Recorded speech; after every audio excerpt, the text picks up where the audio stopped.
So, welcome everybody to this meeting at 3 PSE. And tonight's speaker is Chana Studley. Most welcome. And we're going to do this in English. And the questions too, please.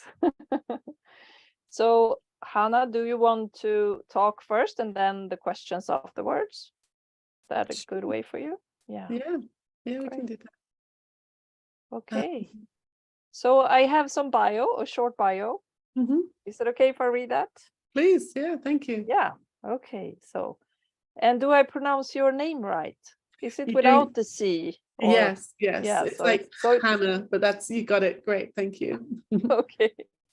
So, Chana Studley has been coaching and counseling people for over 30 years, surviving 3 violent muggings and recovering from severe PTSD.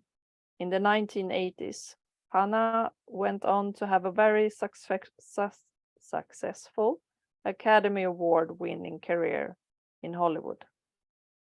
After graduating from the One Thought Institute in 2018, she has been leading the way in pioneering work with the 3 principles and the Mindbody Connection.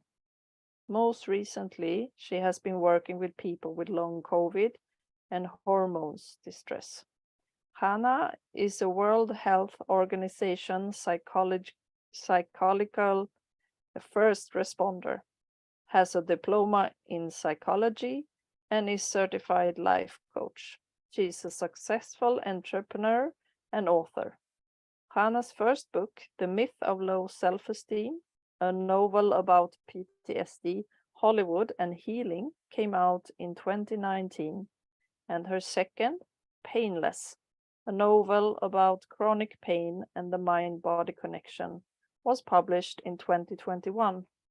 Her latest book, Very Well, a novel about hormones, women, and why Freud was wrong, was released in February this year and became an Amazon bestseller. Wow, welcome, Chana. Thank you, it's great to be here. Thank you. Great. And I just have to say that I finished, as I wrote to you, I finished your book last week. And it was, I'm going to show everyone here. Yay, here it is. And it's quite thick, but it was an easy read. And I just loved it. And I'm not saying that because you're here, because I have been saying it to my neighbor too. And I think of course, men too, but every woman should read this because it's about hormones, and everyone interested in Freud and not interested in his theory, maybe just read it. It's lovely. So thank you for the book, Chana. Pleasure. Yeah. So just feel free to start to talk to us what your wisdom is telling you today. Wow, thank you. Yeah, it's funny. Dr. Bill Pettit, I'm sure you're all familiar with that. He's been my teacher and my mentor for many years now. And he told me off for calling it why Freud was wrong. I got a slap from him because he said Freud was actually the first person to realize that we experience our thinking. Before that, people never occurred to them. So Freud did do a lot. He saw a lot. He did see something different, something new. He just didn't understand it or know what to do with it. And I guess that's what I'm pointing to in the book, is that he then goes into, what we would call outside in, solutions to try and fix and change thinking and believing that we were broken and there's something wrong with us. So, but Bill started reading it, and like you said, he said not only should every woman read it, but he said every man should read it too, because men have hormones as well, and men know women with hormones. So it's probably a good idea for men to read it as well. And yeah, I was surprised. I didn't realize how thick it was going to be when I wrote it, but I enjoy writing now. It's a new thing for me. I'll just go back and tell you a little bit of my story, I guess. So So I grew up in England, and I'm in Israel right now. I live in Jerusalem, and in England, it's so funny being a writer now, because I failed miserably in school. I didn't graduate really. I didn't. I managed to scrape into university, but with the bare minimum of qualifications. My English language exams were like I failed 4 times, and so it's kind of funny now to be writing. But I did a textiles degree at Manchester University, and whilst I was in Manchester, I was mugged 3 times, as some of you know, and experienced, some terrible violence, some very traumatic experiences. And my skull was fractured, my neck was broken, my back was, I had 3 herniated discs from one of the attacks. And so I moved down to London, which is where I was attacked again. And so 3 times of experiencing, violence and feeling very vulnerable. I got very, very ill in terms of my thinking. This was in the early 1980s. So PTSD it was only just being recognized in America. So, with Vietnam War veterans, it's really how it came about. So, in Manchester and London, all I got was a cup of tea and, suck it up and walk, go home and walk it off. That was kind of the treatment I got. So I really struggled. And it's funny, I was telling someone earlier today how the violence that I experienced probably only lasted a matter of minutes, really not that long. It's over in a few minutes. But the suffering went on for years. The suffering, a good 10 years of what you probably would call PTSD, where you're reliving the event. And I innocently, we stress innocently, I didn't know any different. I just would have this story like turning round and round in my head. At first it was, when you left the house last time, they almost killed you. 2 weeks ago, you left the house and they almost killed you. 3 months ago, you almost died when you left the house. And it got so bad that by the time I was living in London, I was so frightened to leave the house because I had evidence. I had police reports and x-rays to show that the world is a very scary place. And so I was so caught up in that thinking that I knew that if a bus went out of control in central London, I'd be the person it ran over, right? I knew that if someone was accidentally pushed in front of a train, it would be me. That's kind of where my thinking was at. It was very, very delusional, very disordered, and consequently, I was making myself sick. I had chronic pain for 25 years as a result of all this stress. And one of the interesting things to me is, I've been around the 3 principles for about 7 or 8 years now, I guess. And last year, I was only just beginning to realize just how anxious I was. I never saw it as anxiety. I knew I was judgmental, but I had good reason to be judgmental, partly because of, the terrible things that happened to me, but also because I was usually right.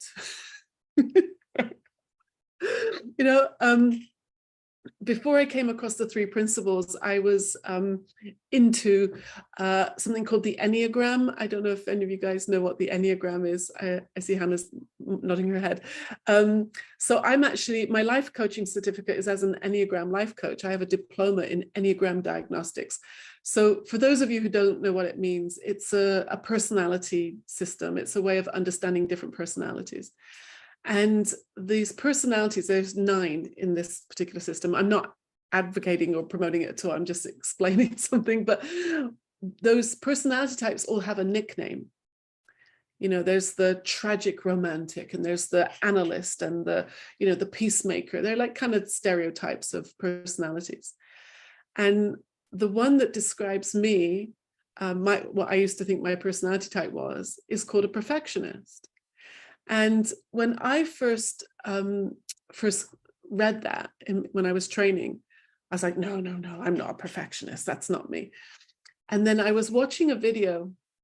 It was a training video where someone was interviewing 3 people of my particular type. And he asked them, how did you feel when someone called you a perfectionist? And like me, they all went, no, I'm not a perfectionist. Like, I mean, if you could see, like, it's nice and neat here, but there's, you know, dishes in my sink, my kitchen that need to, you know, there's cat toys on the floor. You can see my cat here, right? That, like, outside of the frame, it's, you know, a little messy over there. So I'm not a perfectionist. But on this video, one of the 3 people who were being interviewed said, see those flowers on the table? If they were just this way around, they would look so much better. And the other 2 people went, yes, that's been bothering me. And I thought, oh my gosh, that's what I do. Because I started understanding perfectionist thinking, it's not really like OCD where everything has to be lined up and all be in order. It's more like we see when things are wrong. We see when things aren't the right way, or someone's breaking the rules, or they've done it, you know, it should have been done this way. It would be better if you do it this way. Something I realized recently, I was walking through a parking lot, you know, a car park, English American, right? And you know how, it was actually IKEA. So I was in IKEA. We have 2 of them in Israel, right? And I was at IKEA, and you know how they paint the white lines on the tarmac so you know where to park your car, right? And you know how there's always that idiot who parks too close to the white line, right? And then you can't get your car in, or if you do, you have to ding your car or climb out the other side. And I saw this person had parked way too, or over a white line. And I'm thinking, that is so selfish. Like, it's just not right. Like, can they just take another minute to park their car properly? And then I stopped and I caught myself and I thought, oh my gosh, it's got nothing to do with me. I don't even have a car right now because there's nowhere to park where I live, right? And I started laughing. And then I started realizing that my thinking was like that all the time. And one of the symptoms of PTSD is hypervigilance. That's quite a common understanding, that people who've been through a trauma often get very vigilant about the sounds or the smells, or, you know, certain places that are associated with, you know, what happened to them. And for me, it certainly was the sound of footsteps, because when I was mugged the second time, 3 men came out of the dark and slammed me on the ground and beat the living daylights out of me. So for many years afterwards, the sound of footsteps behind me, you know, even on a sunny, beautiful day, I could be in California, you know, where I ended up living and working, and someone could be running past me for a bus or jogging, you know, exercising, and I'd be like, you know, my nervous system would jump. And so I think what happened is this hypervigilant reaction that came as a result of the traumas.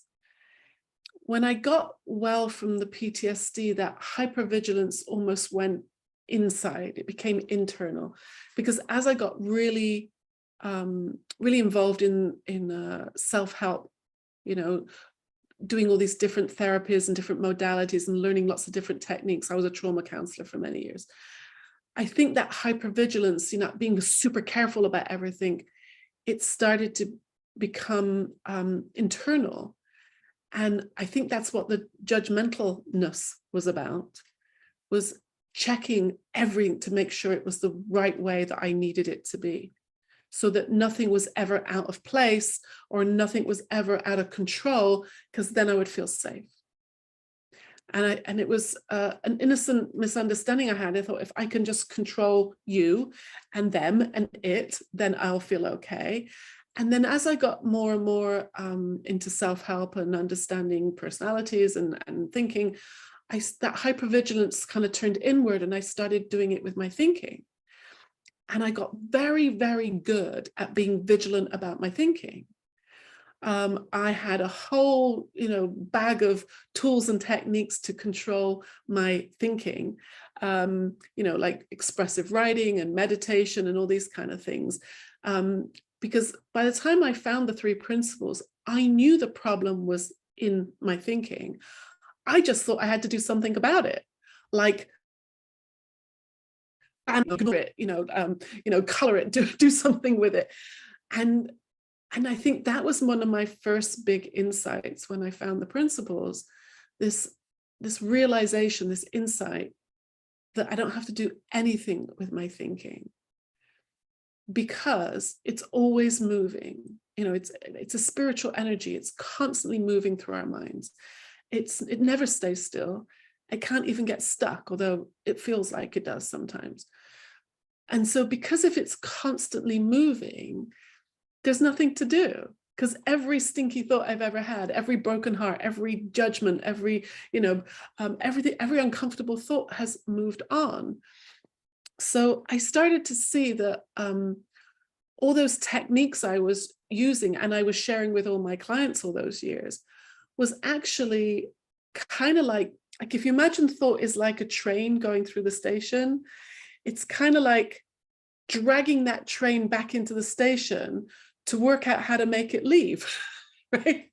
Well, it already left, right? So all the busy, hard work I was doing to try and meditate it away or write it away was actually messing with the system and was actually causing more stress, I see now. And then after I did the One Thought program in London with Aaron Turner, back then it was, you did it live. So I would travel from Israel to London. I had to go 3 or 4 times, for different sessions.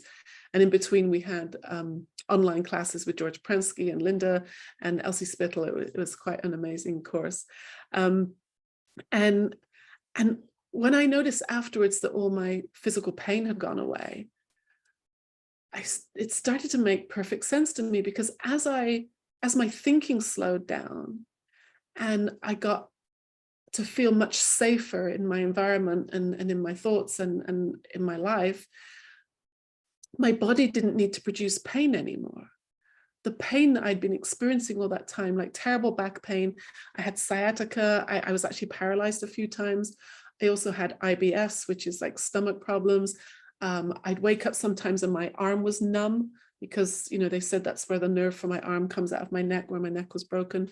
I had asthma, I had allergies, eczema, skin problems, all kinds of things.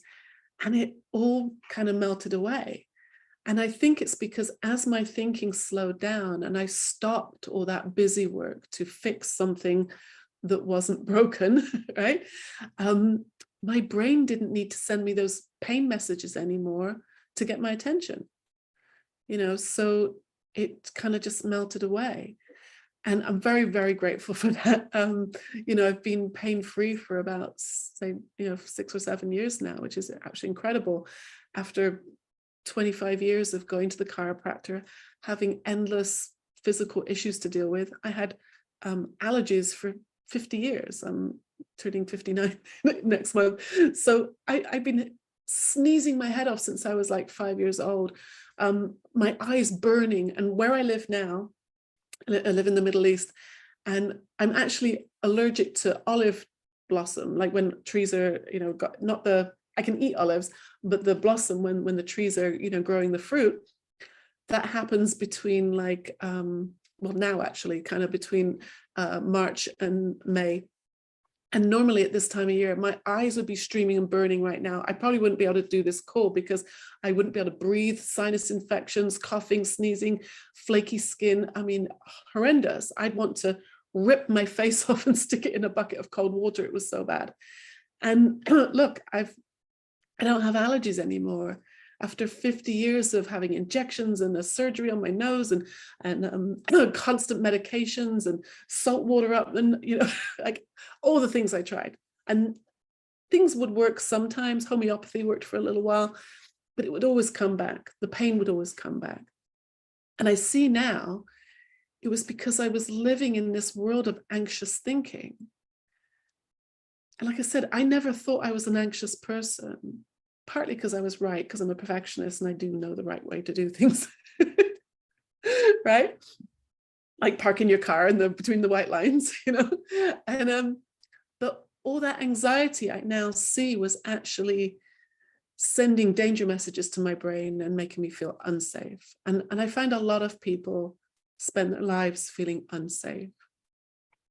And then, for me, it was physical issues. For other people, it can show up as, I don't know, divorces or bankruptcies, or there's lots of ways our stinky thinking can manifest in our lives.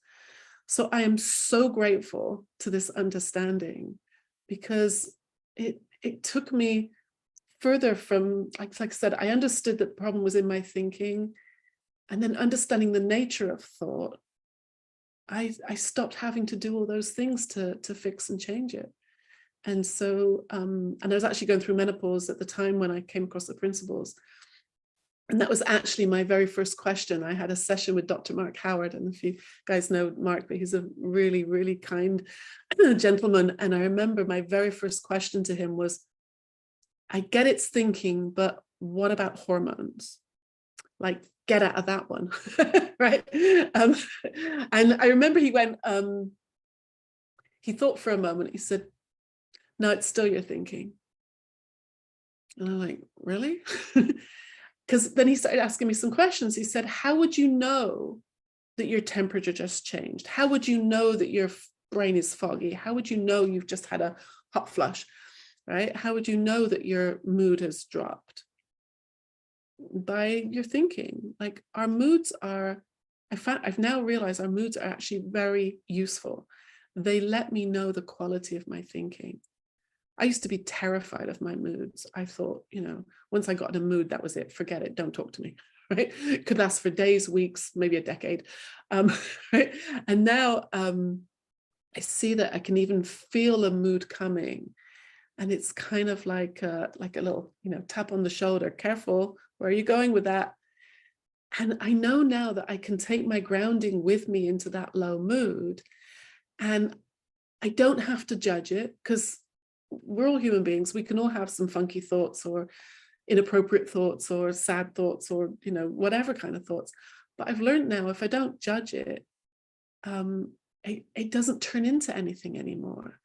And I can even go through, something difficult with a quiet mind. You can bear it. And if I don't feed it or fight it, it moves on. We get to be a human being. We're not in denial here. And I don't have to be frightened of it anymore. Like Sid Banks promised. A couple of times this year, I've been called a 3 principles purist. And I'm not sure it was meant as a compliment, but I'm going to take it as a compliment. I've decided to take it as a compliment. I've dropped all those techniques, all those things. I don't even go to the chiropractor anymore. I would if my wisdom told me to, but I just don't need to anymore. I have found the principles understanding to be not just sufficient, but like just a beautiful, growing, developing journey. And I haven't needed to go back to the Enneagram or go back to any meditation or any of those things. Like I said, there's nothing wrong with them. I just don't need them anymore. The more I get grounded in these ideas, the less I need to look elsewhere for solutions. So I guess that's what I wanted to say for now. I love questions. So if, please feel free to ask questions, because I love answering questions. Thank you, Chana. And we're open up for questions. You can either raise your hand, your virtual hand, down on the bottom. And you can also maybe write in, if you don't want to say it out loud, you can write it in the chat and Ivan can read it out. So just welcome.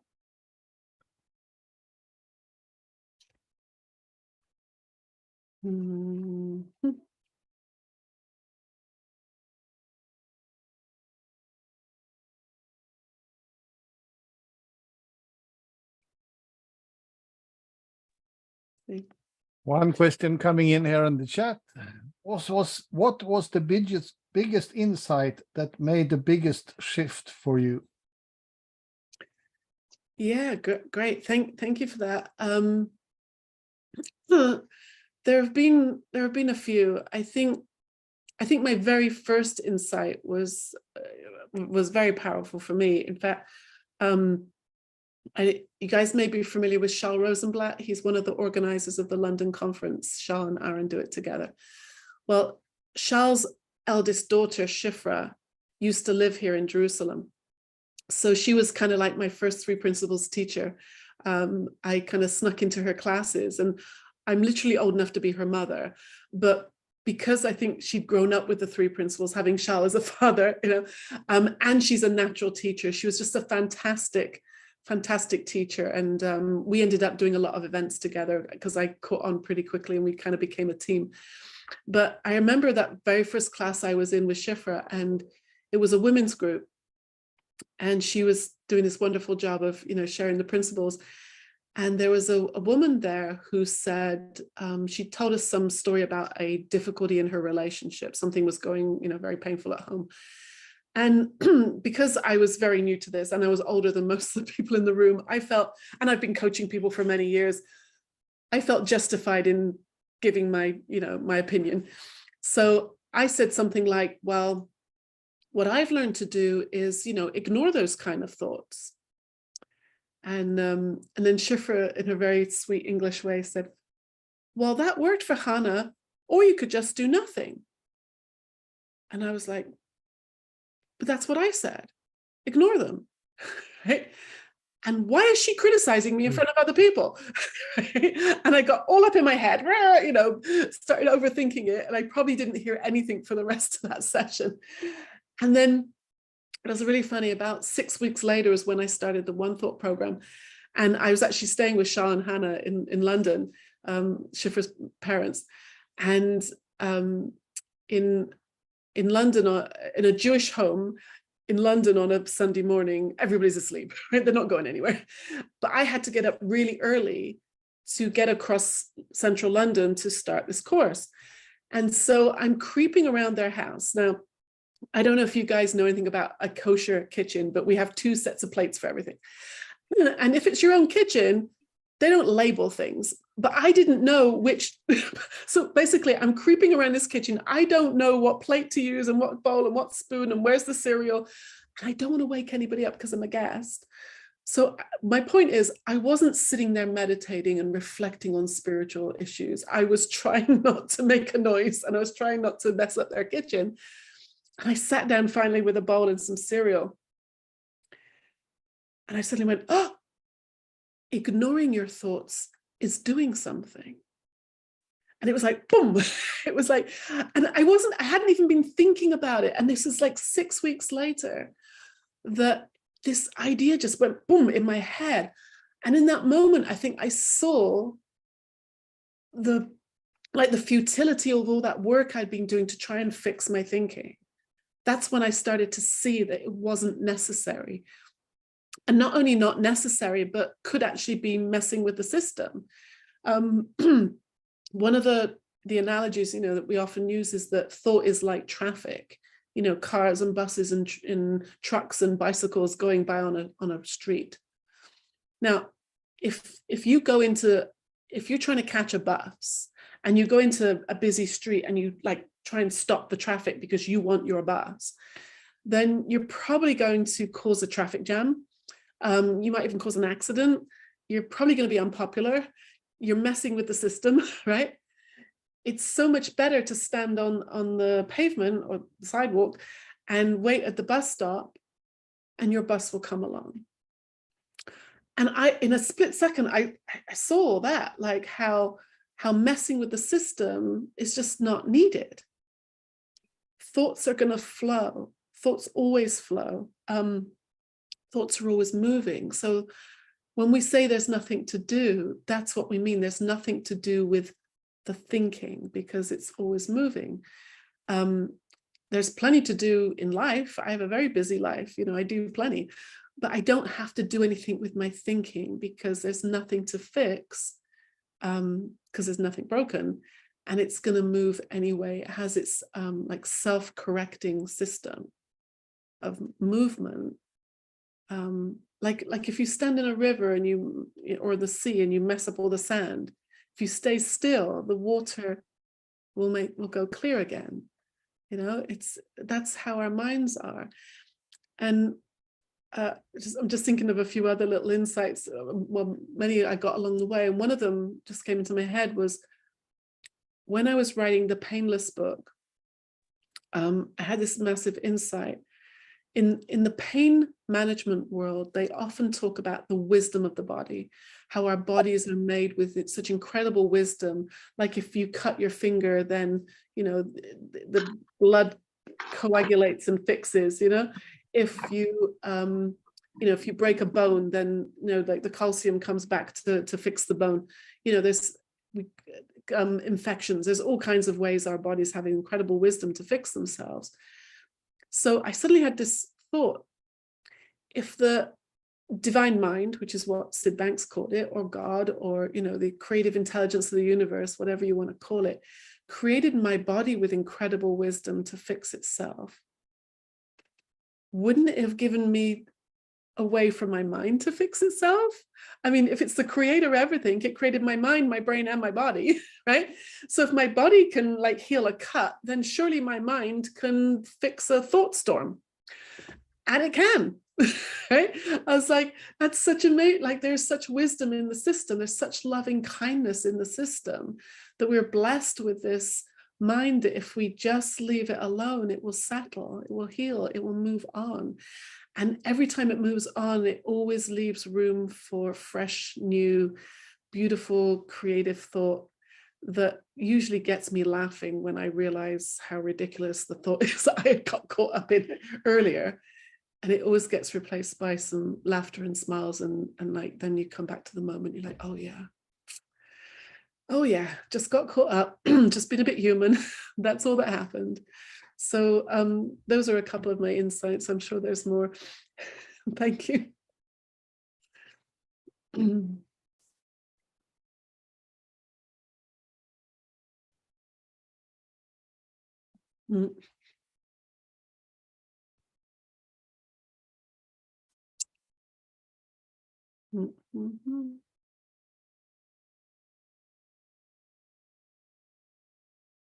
I can keep talking. There's lots of things. Just give me a topic. Give me something to talk about. I'd be happy to share more about the principles or physical stuff. I have a topic, Anna. Yeah. I heard you talking on the 3P UK conference once about consciousness and the special effects, right? And your career. So if you want to say something about that, I would love that. Yeah, thank you. Yeah, that was the talk I gave at the London conference was I had a video to go with it, but I can probably describe, you know, what I was saying. What happened was when I started working with people with physical issues, and I would explain how we're always feeling our thinking, people would often say to me, yeah, I get what you're saying, but I wasn't thinking anything. I just woke up with a headache, or I woke up with a back pain. I wasn't thinking anything. So at first I would say to them, you probably were, you just didn't realize it. You know, often when we get into a low mood and we spend a lot of time in a low mood, we don't really notice it anymore because it's kind of become normal. You know, it's kind of like the wallpaper, like, you know, if it's something is there all the time, then you don't really notice it. And so I kind of felt like I was trying to persuade them that they were experiencing their thinking. And then I realized that I wanted to give a better explanation of how thought shows up. So I started to think about all the different ways that thought and consciousness kind of work together to produce our experience. And I like I said, when I found the principles, I kind of knew that we're experiencing our thinking. And then I started seeing that thought can show up in many different ways. It can show up in like thinky thoughts, like, you know, I was doing because when I did special effects in movies, I made puppets, so I started moving my hands around. Like, so thoughts can say things like, you know, do the laundry. No, I don't want to. You know, walk the dog. I'll do it later, right? I don't know about you guys, but often I can have a whole committee talking in my head sometimes. And so these thoughts can show up as thinky thoughts. But the gift of thought, the principle of thought, can also show up as images, for example. Now, when I worked in Hollywood, I did, say, special effects. I was known for making copies of real animals. I don't know if you saw the movie Babe, like 30 years ago now, but, you know, it had talking animals in it. So I made the dogs. I made some wings for John Travolta in a movie called Michael. I made a tiger and a dog for Dr. Dolittle with Eddie Murphy. So I got known for making animals, really. And so my whole career in Hollywood was trying to convince you that something was real that wasn't, right? Now, the whole of Hollywood is about illusions, but specifically special effects. Because when I tell people I made the puppets in Babe, they say, there's no puppets in Babe. I go, does your dog talk? Right? Right? And they're like, yeah, but it's all computers. And I'm like, no, not in the early 90s, it wasn't. We were still making actual puppets that had fur and feathers, and we operated them, and, you know, they were actual things you could touch. So the special effects that me and Steven Spielberg and, you know, all the people working in Hollywood came up with, I now see is nowhere near the special effects that our thoughts and our consciousness can produce. Because let's say thought shows up as images sometimes. Because when I was making those special effects, an art director or producer would come to me and say, can you make this, I don't know, weird and wonderful creature or something? And I'd go, yeah, okay, I can do that for you. There were no words involved. I was picturing, you know, in my mind what I needed to make something, to create something. And then I would go and make it. And I didn't ever draw a picture, hardly ever. And that's not just because I worked in Hollywood. Everybody can do that. If you all, I don't know if you want to do this right now, because I hate this when other people do, like, let's all close our eyes, but try it. Right? If you close your eyes for a few minutes and picture a beach, right? Picture a beach. Imagine there's, you know, you can see the ocean, you can see the sand. You know, if it's Hawaii, then you've got a nice cocktail with a little umbrella in it. If it's, you know, the north of England, then it's probably raining and there's a cup of tea, right? Now, you're doing all of that with the gift of thought. And depending on your consciousness, you're going to be picturing something beautiful and, you know, maybe tropical, or maybe if you're in a low mood, you might be picturing the rain. Now, I like the rain. I like British beaches. I find the kind of like bleakness, you know, sometimes is kind of, you know, very romantic. So it's all subjective. It's all happening with the gift of thought and consciousness. And then I started to see that the gift of thought actually can show up as sounds. Like when I was doing the talk at the conference, I made a little soundtrack, and I found the music from Jaws. Do you guys remember the movie Jaws with the shark? So that movie came out in 1975. Now I was around, but I was too young to go to the movie theater to see it. But I can remember what a huge fuss was made in the media about it. Everybody was terrified to go into the water that summer. So the music, I think it was John Williams composed the music. It's a very famous piece of music. You know, dun dun dun dun dun dun dun dun dun dun. Like the shark is coming through the water at you. So I played this. Here we are in a conference in London. We're, you know, several hundred miles from the ocean, and everybody went. Right? It's like 40 years later, maybe, yeah, 40 years later, and people are still going, you know, when they hear that music. All of that special effect is happening via the gift of thought in our consciousness. And that is just, it's generated from the inside out. The music, because there were a couple of younger people in the audience who hadn't heard it. They didn't know what Jaws was. And so they're like, they didn't have the same reaction as the, you know, people of my age in the audience did, because we all immediately pictured the, you know, shark going through the water, right? And the woman being eaten alive. So thought can show up as thinky thoughts. It can show up as images. It can show up as sounds. It can also show up as pain and sensations.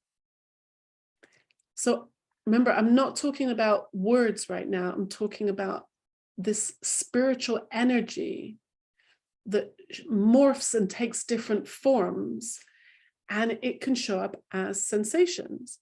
So everything from pain to hunger to dizziness to, you know, all kinds of physical things, numbness even, are just another way that thought is showing up, because how else would we be experiencing it?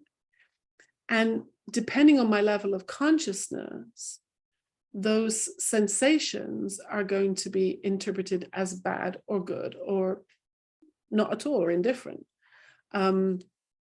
It's funny, have you ever had I used to get a bruise on my leg, you know, a bruise is like the green and purple mark on your skin.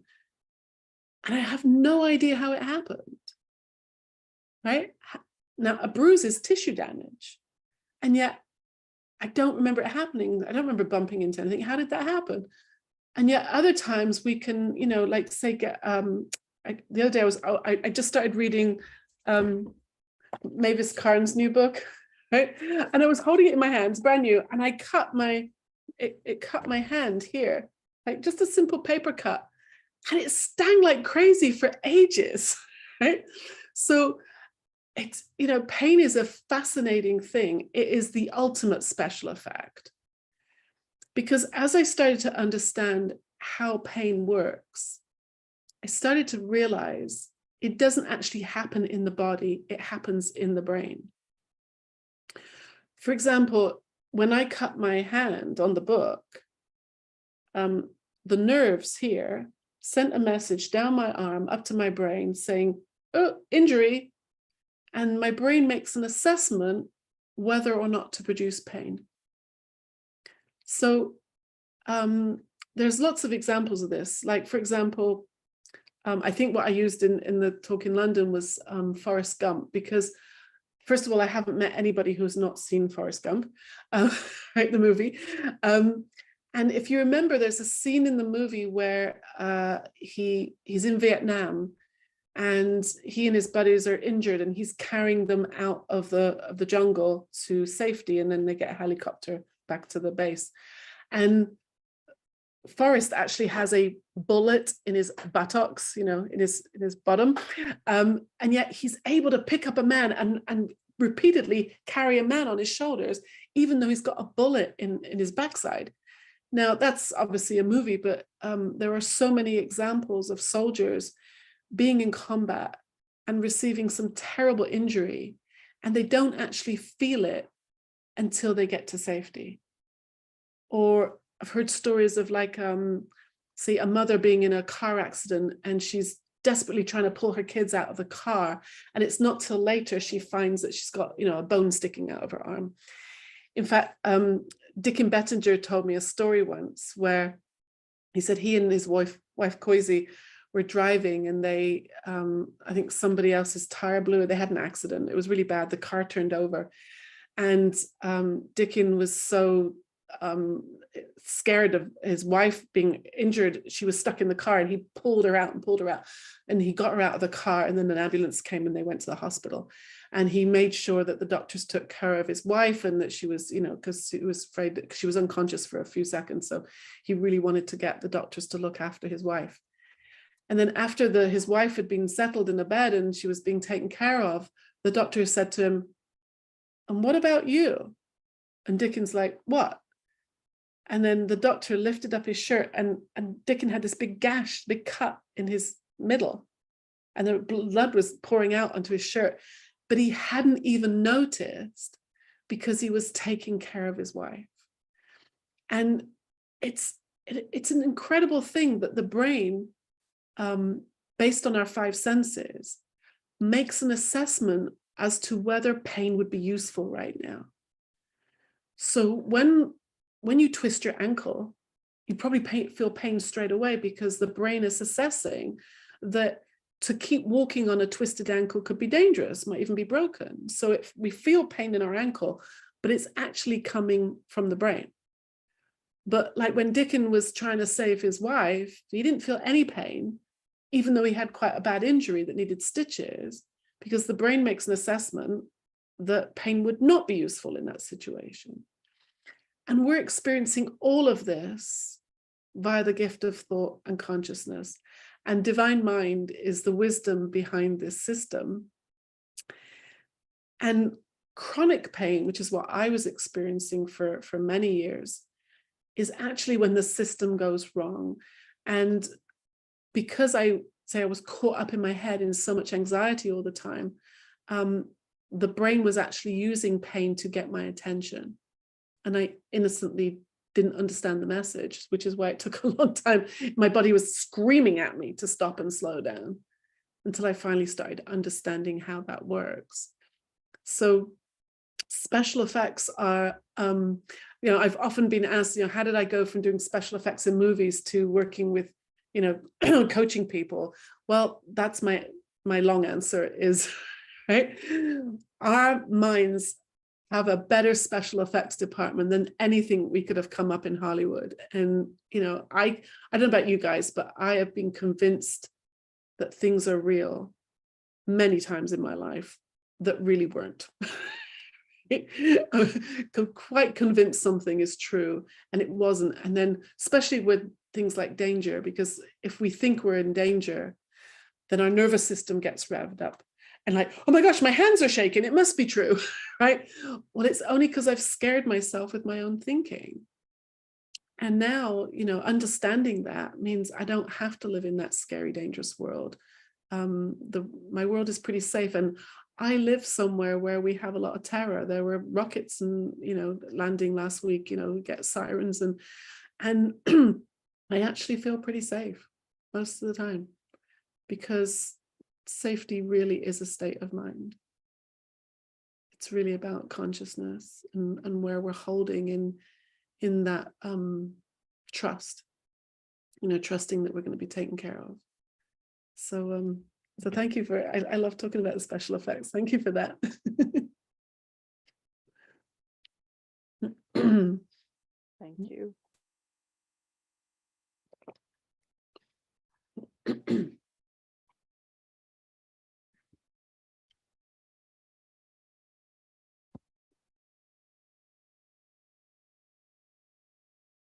Hey, I see a hand. Yeah, Kenny. Thank you, Chana. Hannah, for sharing. Thank you. I was just more curious about developing it a little bit more when you told me that when you had your chronic pain and you listened to your wisdom to slow down.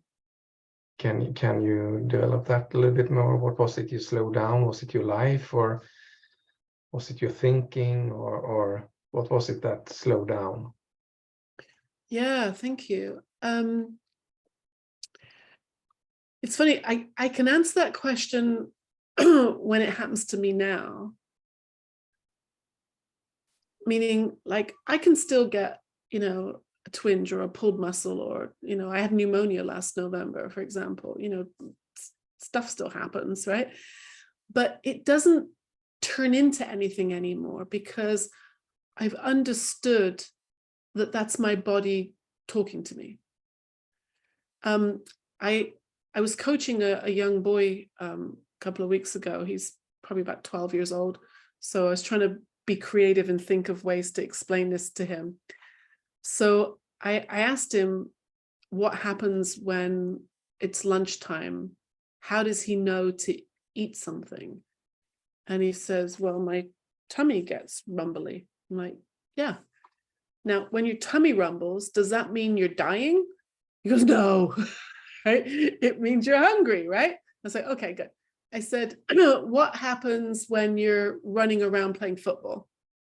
And it was funny because when we were talking, it was raining outside, and he couldn't think of the word for sweat, to be sweaty. He said, my body starts leaking, which in English is really funny. Right? And we had a good laugh, but he thought, he realized it was funny. I said, so when you're sweating, is your body leaking? And he's like, no, it just, I said, what does it mean? He says, well, it means I should probably, I don't know, take my hoodie off or have a drink of water or something because you're hot. I said, yeah. And then I said to him, what happens when it's time to go to bed? I said, do your eyelids get heavy? You know, have you ever had that? Like you're trying to keep your eyes open because your mom's telling you to go to bed and you don't want to. And he says, yeah. I said, well, does that mean you have to go to the hospital if your eyelids get heavy? It's like, no, it just means you need to go to bed. I'm like, right. So I was trying to show him there are ways that the body sends us messages. It's not good or bad. It's just wisdom. You know, our eyelids get heavy when we're sleepy. We sweat when we get hot. You know, our tummies rumble when we're hungry. There's probably more. Those are just the ones I could think of when I was talking to him. And they're wisdom. They're just the ways we learn. So what I learned about pain was that when I get a twinge, like if my back starts to feel achy, it means I've probably been sitting too long, or maybe I got stressed about something, or maybe I need to exercise or drink some water or whatever it is. I've learned to listen to it now.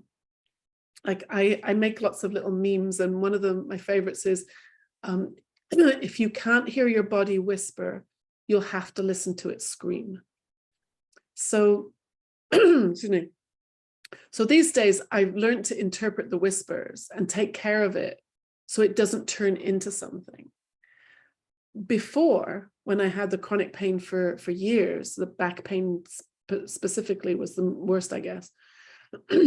I would get this twinge in my back, and then my whole body would shift usually to the left, and then I'd be bent forward, and then I'd get pain shooting down my legs, sciatica pain all the way down to my feet. There were several times when I actually could not move, like from my chest down, no movement in my body for hours. I remember one time like dragging myself to the bathroom with my arms. One time, like when I first arrived here, I was before the principals. I remember I was going to the chiropractor, and I came out of his office and I was literally stuck. I was in so much pain, and I remember I had to cross the road to catch the bus back, and I knew I would not be able to make it across the road. My body wouldn't do it. So I sat down on I know there was a pipe or something sticking out the wall. So I just sat to rest, and I got stuck there. I had to call a friend to come and get me and help me home. I was rushed to the emergency room once from a movie set, paralyzed, couldn't move my legs. Really frightening stuff, because thank God each time it was temporary, but at the time I didn't know that.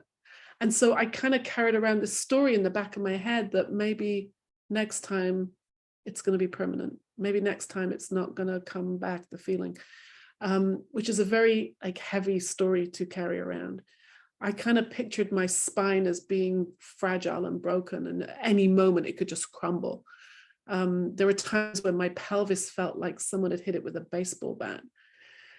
Real terrible pain. And what I've learned is the pain is real as any pain can be. Like I'm not exaggerating it, I'm not making it up. My brain is sending pain, even though there wasn't any injury or anything wrong. My brain was trying to wake me up to slow down. So at the beginning, I didn't know that my pain could go away. You know, a lot of people spend a lot of money and time searching for, I don't know, methods and techniques and chiropractors and treatments to relieve their pain. Because I was always told that my pain was coming from those injuries that I'd had back in my 20s. I just knew my body's getting older and it's going to get worse. It's not going to go away. And then when I did the One Thought program in London, like I said, I had to keep flying backwards and forwards. So that's when I stopped going to the chiropractor, because there was the course was expensive, and flying all the time was expensive. And when you're traveling, you're spending money. And when I was there, I wasn't working here. So I had to save money. And I stopped going to the chiropractor simply for financial reasons, like a budget thing, to save money until the course was over. So the course finished, and I remember sitting here in my chair, And I suddenly realized I didn't have any pain. And not only did I not have any pain, but I felt strong, stronger than I'd felt since I was like a teenager. And I started thinking, when did I last have a big pain flare up? And I realized it was like when I discovered the principles. I have not had a massive pain flare up since the first time I sat down and watched Sydney Banks on YouTube. So again, it wasn't anything I did. What I think happened is, as my thinking slowed down as a result of multiple insights and learning and understanding and having some wonderful teachers, my nervous system got the message I was safe and didn't need to produce that special effect of pain anymore, or the allergies, or the, skin problems or stomach problems. It wasn't needed anymore. And so it went away. Now, when I got pneumonia last November, that was a bacteria thing or virus, or I don't know what, I'm not a doctor, so I don't know what it is, but there was something. And then I had antibiotics, and it went away. Right. So I actually learned something very interesting recently. I'm from Dr. Bill Pattett.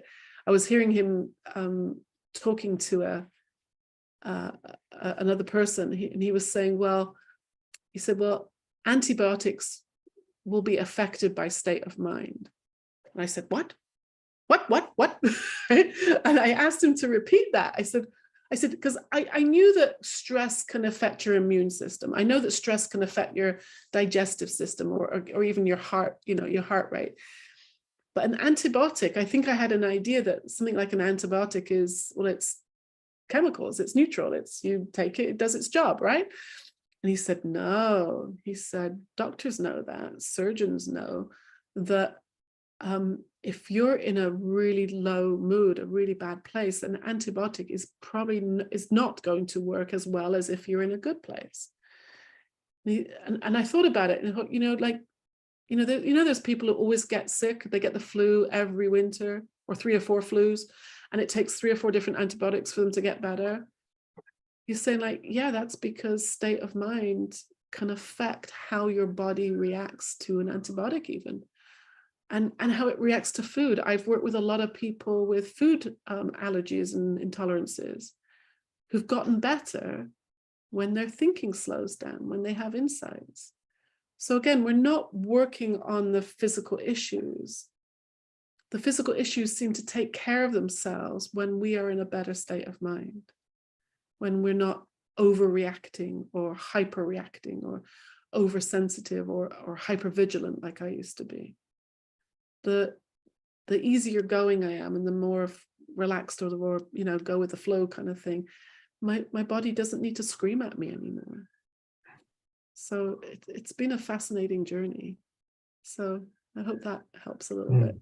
Yeah, thank you, Hannah. I was thinking about that with that the body is unstiffening or something like that, so the flow can go through. You're in a low state of mind, you're blocking the energy in some way. Yeah, it's one of the doctors, I read a lot of his books, Dr. Sarno. I don't know if people are familiar with that name, but Sarno was one of the first medical doctors to kind of pioneer the mind-body medicine, research.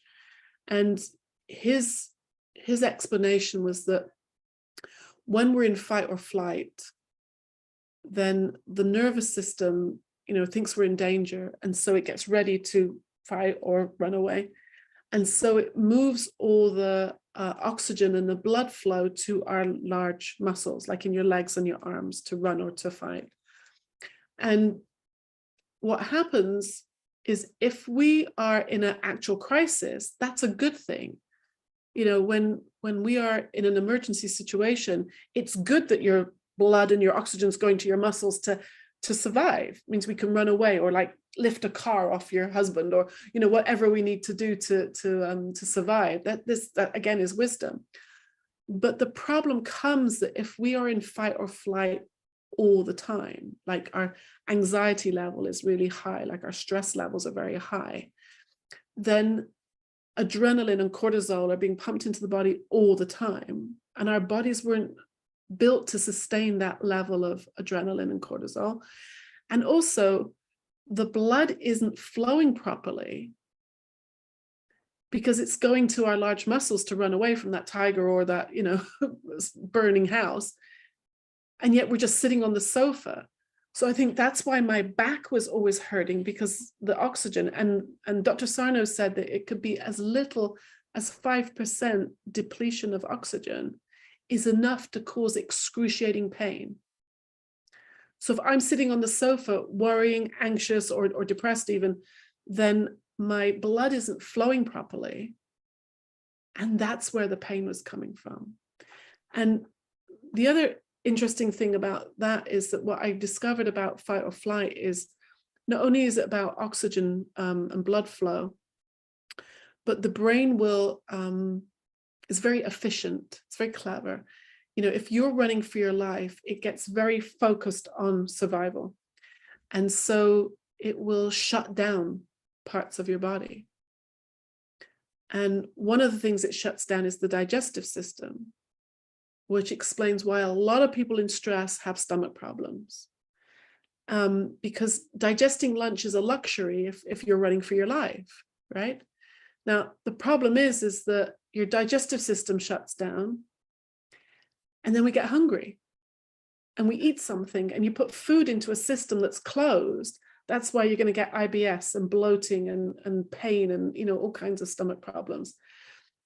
It also shuts down fertility, because making babies is a luxury if you're running for your life, which is why a lot of ladies, have difficulty conceiving, if they're in a lot of stress.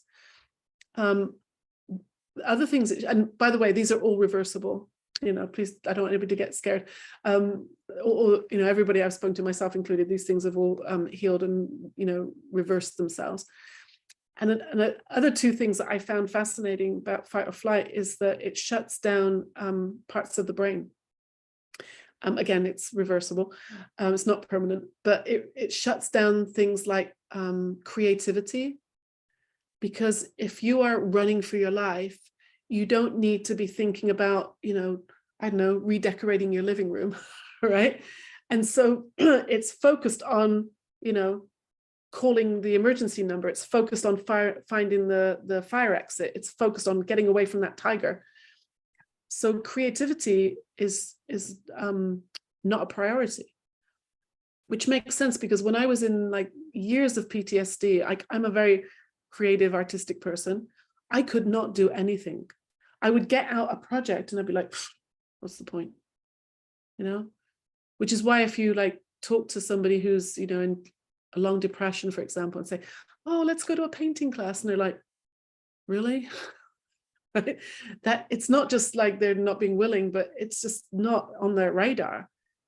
And, and the other thing it shuts down is forward planning. Because again, if you're running for your life, then thinking about, your holiday in the south of France next year is not important. Again, the brain is very efficient. It's based on surviving right here, right now. So that's why, I know for me, when my brother is a bank manager now, and he would say to me back when he was, young, we were younger, he'd say, you should get a pension. You need to get a pension. Save money for when you retire. And I'm like, what? I'm not going to be dead by the time I'm 30. Why do I need a pension? Right? I couldn't think past next Thursday, let alone a pension. Thank God I eventually listened to him, and now I have one. But it was fascinating understanding, all of this is wisdom of, divine mind has, create this incredible system. But when we innocently don't understand, it can be really frightening. Creativity's gone. We can't think straight. Our bodies are hurting.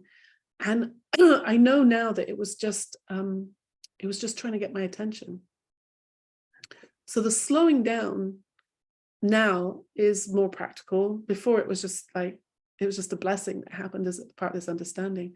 And now I just know better, rather than to get frightened if my foot hurts or something, and I'm like, oh well, you know, and common sense will tell me if I need to go to the doctor. Like when I had pneumonia, I'd been coughing for like 2 weeks, and I thought, you know what, it was really bad. I thought bits of my lung were going to end up on the floor. So I thought, time to go to the doctor. And he sent me for X-ray and got antibiotics by the end of that day. You know, wisdom is right there when we need it. So if you need medical attention, wisdom and common sense will guide you to get that. Otherwise, you know, maybe I just need to, I don't always need to know what it is I'm stressed about, but all I need to know is that thinking whatever it is I'm, you know, up in my head about, it's probably not a good idea. And just stop thinking it, let it go, watch it go by, you know, and come back to the moment where in this moment we're always okay. And I've actually worked with people who are experiencing physical pain, like say for cancer or heart failure or something, which is obviously not mind body, it's a structural thing. And state of mind is still important, because if you're dealing with something like that, then you're going to have a much better time if you're in a good state of mind dealing with physical pain than in a low state of mind. In fact, it can make a completely different experience. And in fact, I don't know if you guys know, but Sid Banks actually died of cancer. And it was actually brain cancer. And I remember talking to George Pransky about it, and he said that Sid's cancer was not the most important thing on his mind at the time. He said there were other things that were concerning him a lot more. His cancer was kind of like an inconvenience to him, which I can kind of imagine, you know, him being really gracious about it. So yeah, thank you for that question. Thank you. Mm-hmm.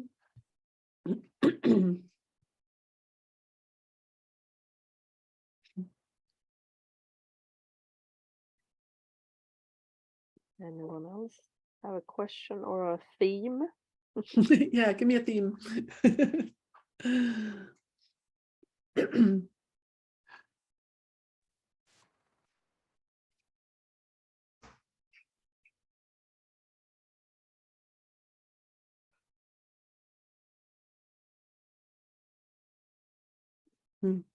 Otherwise, I will continue, Chana, Yeah, go when for I it. have you here. Uh-huh. As I said, I love the book, and I don't know what you want to reveal from the book, because it was really interesting. But anything you want to tell us about hormones, and what I was thinking a little bit about, I can tell you, and then you can see if that's what you want to talk about. That if people have been traumatized early, then they can feel their hormone stress, or they can be stressed by hormones. If you want to talk about that or anything about hormones. Yeah, thank you. That was a really fascinating piece of research that I found. So I'm happy to describe it. So there's a diagnosis called PMDD, which stands for premenstrual dysphoric disorder. And all you need to know is it's just like the worst, like if you know how women can be moody at certain times of the month. Well, these women are in such a bad way, they're almost suicidal. And when I started hearing about this, thank God I never had it that bad, but what I started thinking immediately was that imagine you had a really, really difficult time last month. Well, you know next month is coming, right? It's not like a fight with your boss or your sister where, you know, it might not happen again. But if you've just gone through this hellish experience and then you know next month is coming, the fear and the anticipation is already like moving and building. And then next month comes, and these women are in a terrible, terrible place. They only have like 1 or 2 days a month when they feel vaguely normal, which probably isn't even normal. Anyway, so I found some research about this, which was absolutely fascinating. There was a researcher in American University, and she wanted to know what the hormone levels were like in these women. Now, if you want to test someone's hormones, blood test doesn't really work, because that just tells you what the hormones were like that minute, you know, you took the test. Things like what you eat for lunch, a good night's sleep can affect hormone levels. So the best way to test hormone levels is a urine test, and to do it over several days. So she got two groups of women together. One group had this diagnosis of PMDD, these suicidal women. And then the other group, she called them healthy, which I kind of objected to calling them healthy and them not, you know, not healthy. Anyway, so she tested their hormone levels. Now, before I tell you the result, going back a few years now, if you'd asked me in my 20s or my 30s what was happening each month when I was having a, you know, really miserable, moody time, I'd probably say something like, oh, you know, my body is, you know, broken, or my hormones are out of whack, or something was malfunctioning, something wasn't working properly. There was something broken about the system. That's what I thought. So when she tested these two groups, she discovered that their hormone levels were pretty much the same. The healthy women and the suicidal women. Now, to get the diagnosis of PMDD, you have to notice that it goes up and down with the monthly cycle. That's what makes it different to like general anxiety or depression.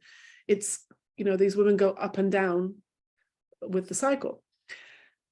But their hormone level, every woman's hormones go up and down every month. That's why they call it a cycle. The healthy women are going up and down. These women are going down. These women are suicidal. These women aren't. Right? So she got curious. Why is this group of women having such a hard time, and this women aren't, who have the same hormone levels? So she, being a good researcher, she got curious, and she went back and she asked all these women questions about their history and their background. And it wasn't 100%, but a large majority of these women had a history of trauma or abuse, or some kind of prolonged stressful thinking, some like an anxiety diagnosis of some kind. And I was listening to a lecture she gave to explaining this. And so she went into the history of like, if you've experienced child abuse or some trauma at an early age, you know, our brains are actually developing until we're into our 20s. So if you've experienced child abuse or trauma, and you're going through your teens when your body is developing, then that drop in hormones each month is kind of like another trauma to deal with. And then because these women had kind of grown up like that, they'd kind of trained their nervous systems to overreact every month. So like me with my pain, I wasn't making it up or exaggerating. It was really agonizing. These women are really, their moods are really going up and down. But it's all created through an innocent misunderstanding of thought. And so a lot of what she was saying in the lecture, the professor, was all about how she even said, she said the trauma isn't happening anymore, and yet they're feeling like it is. And I thought, that makes sense, right? We're feeling our thinking. Like me, the trauma happened, you know, the attacks I went through happened 30 years ago. If I think about it in a low mood, then I'm going to have a miserable experience now.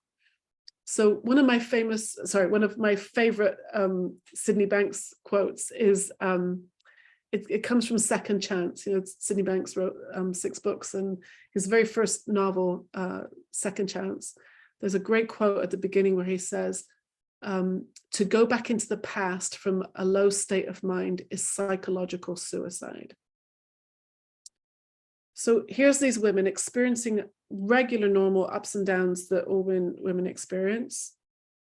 And then they're going back into their past, because a lot of the therapists encourage them to do that.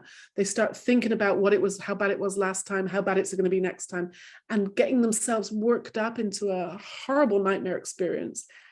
and they know it's going to happen again and again and again. And they're traumatizing themselves with their own thinking. Because remember, their hormonal levels are the same as the women who aren't doing this. And so when I wrote the book and I explained all this, I had a lady read it who had a diagnosis of PMDD, and her symptoms started to go away. And I have a video interview with her, and she says how not only did her PMDD symptoms go away, but it, you know, improved obviously her relationship with her husband and her family. And she's an artist, she's a painter, and she couldn't even get out of bed for years because of this. And now she's painting and she's, you know, taking commissions, and she's almost too busy to talk to me anymore because she's like so busy doing her life now. It's an incredible example of how powerful this understanding is. Now, a lot of the ladies I try and give this over to, they do not want to listen. They don't want to know. They want to blame their body. They say their bodies are broken. They just want medication. They want surgeries. You know, it's hard to, because they hear it as blame, like it's their fault that they're doing it to themselves. And I stress all the time, it's an innocent misunderstanding. We all would do better if we knew better. And so some women have, you know, it's been very helpful to them because they've been open to a new idea. Not everybody.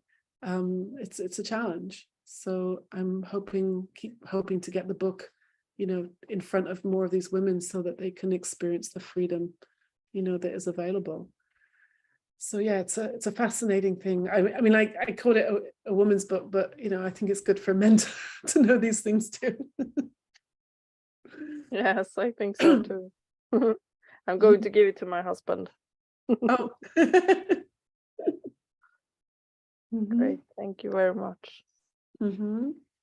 Anyone else have a question? Or did we have one in the chat, Ivan? Yes, we have another question in the chat. It's from Susanne. Do you have any experience with chronic fatigue or low thyroid functions? Chronic fatigue? Is that what you said? Yes, chronic fatigue. Yes. Yeah, chronic fatigue. I personally don't, but I've had clients who have had chronic fatigue syndrome. So, and also fibromyalgia. I think they're very similar. And what I've discovered, excuse me, I just did a talk before, so I've been talking for like hours now. What I discovered is people with chronic fatigue syndrome and fibromyalgia and possibly thyroid as well, I don't know. For some reason, it seems to take longer to get well. I don't know why. I've asked doctors and they don't know why, but they can get better. That's the most important thing I want to say. They can get better, and I've seen it. And the first chronic fatigue person I worked with, it was a man who lived here locally, and he was quite fascinating. He couldn't even keep his eyes open. We were talking, he'd go like that. He was so tired, and it's not tired like he wants to go to sleep. It's like this fatigue where he couldn't even keep his eyes open. It was quite interesting. And he told me that what he saw was very connected to his perfectionist obsessive thinking. He was in school, he was learning, he was a student, and he'd gotten so obsessed with learning all the time, as much as he could. He would walk down the street with a book, right? He even resented taking care of his kids. He had 2 small children, and he was like, you know, he should be learning, should be studying. You know, and the kids were kind of, you know, getting in the way, and he felt so bad about that. So he was caught up in his thinking about he should be studying, he should be with his family, and he feels bad about this one, he feels bad about he's doing that one. Got himself into a real mess. And then I remember we did some work together, and he started to get a bit better. And then he sent me a message once. He said his wife and kids had gone away for the weekend, and all his symptoms went away. Right? Now, neither of us are suggesting that to get rid of his wife and kids, that wasn't the solution. What he saw was his thinking about his wife and kids and studying was what was causing the problem, right? He was so up in his head all the time that he had no energy left for life. And he has gotten better. He lives in my neighborhood, so I see him and he's doing so much better. It's slow, but he's getting better. And then I had a client with fibromyalgia, which is a very similar thing. And she, when I first met her, she couldn't even sit still in a session like this. It was too painful to sit for this long. She told me that she couldn't even go to a restaurant because sitting in a restaurant for a whole meal was too painful to sit on a chair that long. Her husband couldn't give her a hug even, it was that painful. And she'd had this for about 5 years and she'd tried so many things. She'd even become a practitioner herself in some spiritual thing to try and fix it. And she and I, you know, we had 10 hours of coaching sessions. I did a package of coaching with her and she started getting better, but she was still in a lot of muscle pain. And then about 2 months after we'd kind of finished that initial coaching work, she caught the plane. She lived in Germany and she caught an airplane to Jamaica, which went to Miami and then Jamaica. It was her dream vacation was to go to Jamaica on holiday. Now, remember at the beginning of this, she couldn't even sit through a Zoom session. How on earth did she sit on an airplane? I mean, flying from Cologne, Germany to Miami, that would be tough on anybody, right? It's a long flight, you know? So, but she did it. And then she got another flight to Jamaica and she was there for 3 weeks and had such a wonderful time. And then after she got back, she started doing exercise. She started running. She would run for a little bit and then, you know, increase her running. She would have to rest after each, you know, time she exercised, and then she didn't have to rest, and then she was able to run further. And it was like, say, it took her like a year or so. And what was amazing to me is she stopped talking about the pain. It wasn't the subject. We do coaching sessions every now and again. I do this mentoring thing on WhatsApp with people.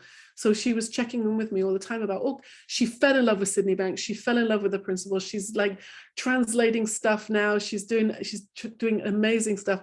And she doesn't talk about the pain anymore, partly because it's pretty much gone, but it wasn't the focus of her life anymore. I find that's what happens with a lot of people, is that they're spending a lot of time thinking about the pain, thinking about how to fix the pain. When is the pain going to go away? Why do I still have the pain? Oh my gosh, it came back, right? You can see this whole like pain life that we can live in when you have a chronic situation. And because of her insights into the principles and understanding, she lost interest in her pain, which went, I think, a long way to helping the nervous system calm down and her body healing. And even though she still had some residual muscle pain, it didn't bother her anymore. I'd ask her every now and again, how are you doing? She said, oh yeah, I still get some stiffness and some pain, but have you seen my garden? You know, she's out gardening now and, you know, having a good time. She didn't interest her to even talk about it. I just would check in every now and again to see she was okay. So I find that, you know, people with these issues can get well. It just might take a little bit longer. The nervous system may have been, I don't know, traumatized more. I don't know. I don't think there's anything useful in trying to work it out and assess it, because then that would be judgment and that would be, you know, a busy mind again. I heard a quote earlier. A lady said, I think it was Linda Pransky said, you know, we can get through anything with a quiet mind. When we have a quiet mind, you know, life stuff is still going to happen, but we can get through it.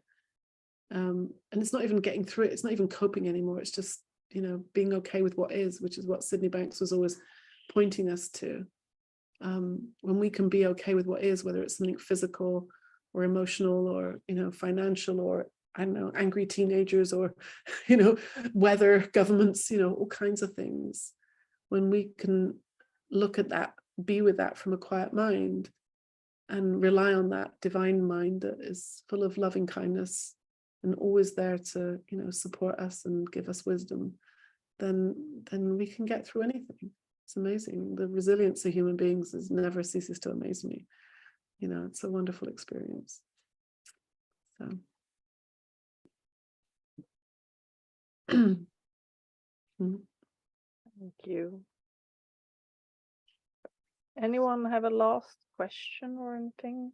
We're summing this up.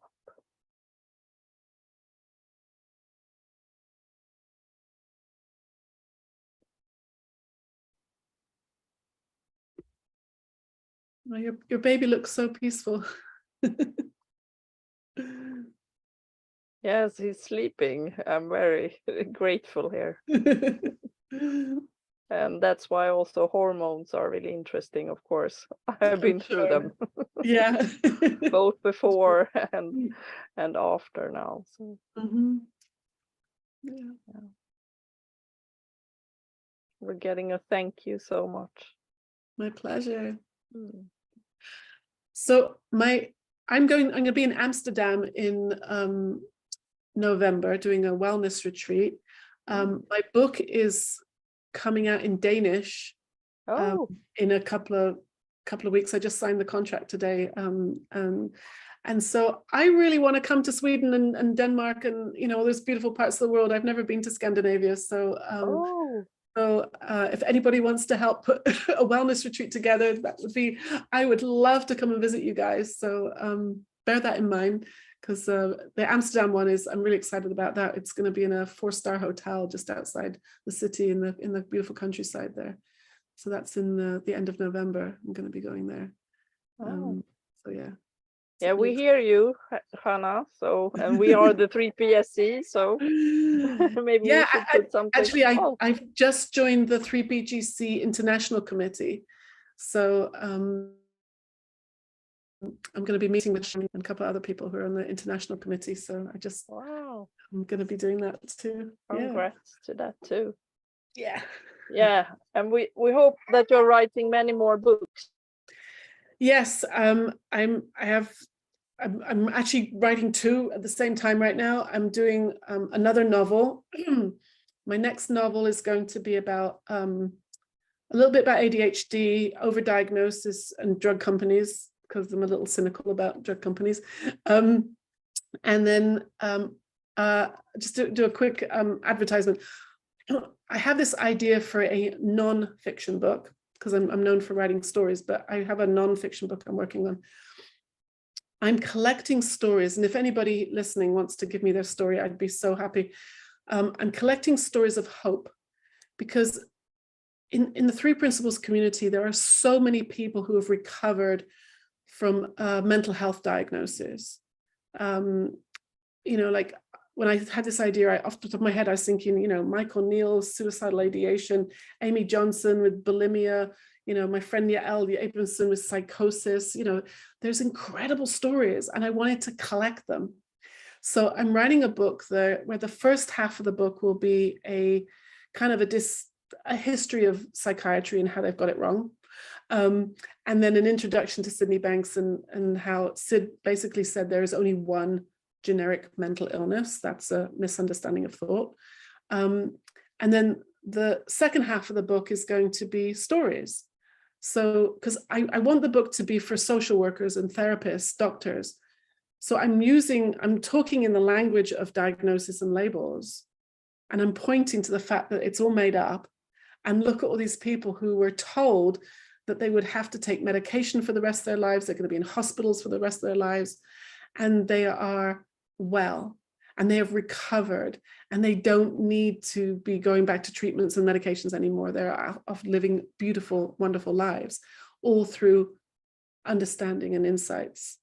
So I've already collected 15 stories. I have about another 20 or 30 people have promised me their stories. I have a deadline coming up. So Michael Neal said yes. Amy Johnson said yes. Linda Kearing, I don't know if you guys know that name. She was Sid Banks's first ever client. She wrote some books with Sid. She's already given me her story. I've got, you know, like OCD, PTSD. Rob Cook is writing his story for me. Win Morgan. So like all these. Joe Bailey's going to give me his Lyme story. You know, and then I'm going to have people like Bill Pettit and Joe and Dickon, and people are going to interview them about, you know, about treatment for, you know, and how psychology's got it wrong, and how this is, you know, so much, such a beautiful thing to offer for people. So it's an interesting project. I think it's going to be a great resource for everybody. And I'm thinking after the book, there'll be maybe a website so we can keep adding stories. You know, it can be like a resource where we can keep adding stories and send people to look, you know, people get well. You know, just because you've got a diagnosis it's not who you are. It's not a life sentence. It's, you know, there's hope. So I'm writing that book as well. So if anybody here has a story they'd like to, you know, offer me, I'd be so excited. Or if you know anybody, you know, who has a story like that of recovery from any kind of mental health diagnosis, then I'd love to hear about it. You can get my email, I'm sure, from Hannah or from Ilva. Yes. Is it okay if we put it out? Your email address? Please. Yeah. Please, yeah. That sounds amazing, that project. Wow. Yeah, it's very exciting. Yeah. Okay, great. So thank you very much for your time, your knowledge, and your wisdom, Chana. Yeah, my I hope pleasure. to see you again soon. Yeah. And read her books. Yes. Yes. Thank you very much. All right. Thanks, everybody. Thank you, Hannah. Yeah. Thanks. Thank you. Thanks so much. Nice to meet you. Thank you. Thank you. Bye-bye. Thank you so much. Thank you. Bye. Bye.